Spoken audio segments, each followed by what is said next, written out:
আমাদের আলু বড়ি দিয়ে ঝোল, বেগুন দিয়ে আলু বড়ি দিয়ে ঝোল। এই চলছে কড়াইতে, তেল দেওয়া, সাদা তেল, সর্ষের তেলও দেওয়া যায়, মিশিয়ে হচ্ছে।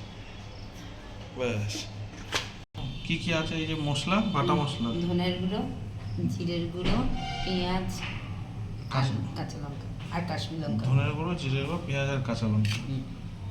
আচ্ছা, তৈরি হবে আমাদের এখন। প্রথমে বড়ি গেল। বড়ি, শীতকাল মানেই হচ্ছে একটা বড়ির চল, বড়ি খাওয়ার চল। হ্যাঁ, গোটা জিরে একটু যাবে, চলে গেল। এরপর আলু বেগুনটা যাবে, তাই তো? আলু বেগুন, বেগুনটাতে আগে হলুদ মাখানো ছিল।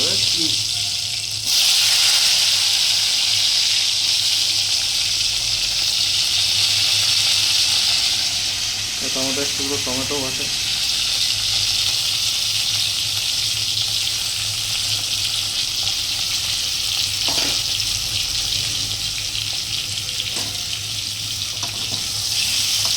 আলু বেগুন বড়ির ঝোল তাহলে অন্যতম একটা প্রিয় খাবার। এর সাথে যদি একটু পালং শাক দিয়ে দেওয়া যায়, একদম দুর্মুষ।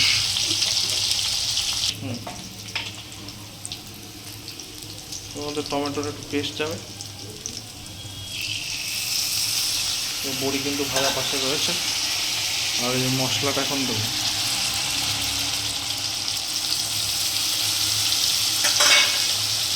মশলাটা কি কি আছে? ধনের গুঁড়ো, জিরের গুঁড়ো, পেঁয়াজ, হ্যাঁ, ধনের গুঁড়ো, জিরের গুঁড়ো আর পেঁয়াজ কষা। খুব সহজেই কিন্তু ঝোলটা রান্না হয়ে যাচ্ছে।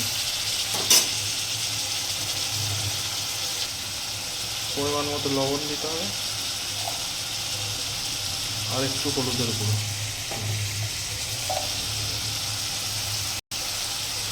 হলুদের গুঁড়ো আর গোটা কাঁচা লঙ্কা, এই হচ্ছে মেন মশলা তরকারি।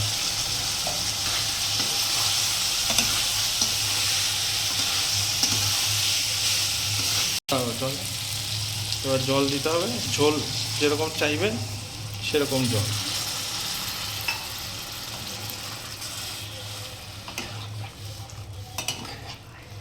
বন্ধুরা, হয়ে গেছে আমাদের আলু বেগুনের ঝোল। সেই দেখতে হয়েছে, সেই দেখতে হয়েছে। আর উপর দিয়ে বড়ি ছিটিয়ে দেওয়া হবে। এটা ভেঙে দাও, ভেঙে দাও, ভেঙে ছড়িয়ে দাও। হ্যাঁ, দেখে নিতে পারছো বড়িটা মচমচে হয়েছে, খুব সুন্দর হয়েছে, দেখতেও কিন্তু মারাত্মক ভালো হয়েছে। একটা ছবি তুলে নিই সেট করে।